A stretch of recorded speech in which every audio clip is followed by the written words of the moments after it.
అంతఃపురం చిలికత్తెకు కత్తెరపడింది. పెద్దావిడ పైకెళ్ళిపోయి jail శిక్ష తప్పించుకుంది.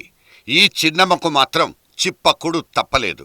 నేరమో శిక్ష అనే జయలలిత పుస్తకంలో చివరి పేజీ చిన్నమ్మదే కావడం ఇక్కడ విచిత్రం, వైపరీత్యం కూడా.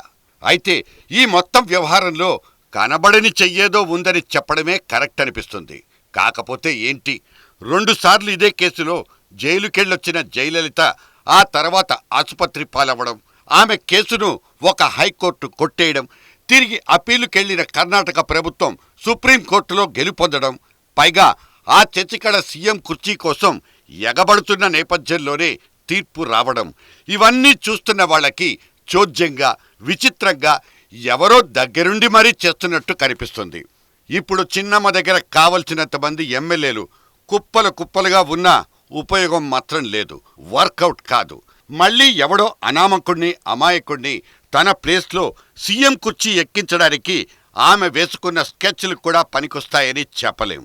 కుర్చీ మీద కర్చీఫ్ వేసుకున్న పన్నీర్ వ్యవహారానికి ఫుల్ స్టాప్ పడుతుందా? ఈ పన్నీరు కన్నీరై కావలసినంత సింపతి మూటగట్టుకున్న మాట నిజం. బస్సులో లేడీస్ సీట్లో ఖాళీగా ఉందని కూర్చోవడం, వాళ్లు రాగానే లేచి నిలబడ్డం అలవాటుగా మారిపోయిన పన్నీరుకు ఇప్పుడైనా మంచి భవిష్యత్తు కనిపిస్తోందా అంటే డౌటే. డిఎంకే పాత్ర ప్రతిపక్షానికే పరిమితమవుతుందా, బీజేపీ గెస్ట్ రోల్తోనే సరిపెట్టుకుంటుందా అన్న విషయాలే అన్నా డిఎంకే భవిష్యత్తును నిర్ణయిస్తాయి. ఇవన్నీ జయలలిత మరణం పుట్టించిన పర్యవసానాలే. జాతకాల సంగతి పక్కన పెడితే ఈ మొత్తం వ్యవహారంలో కనబడని చెయ్యేదో నాటకం నడిపించిందన్న అనుమానాలు మాత్రం బాగా బలపడిపోయాయి.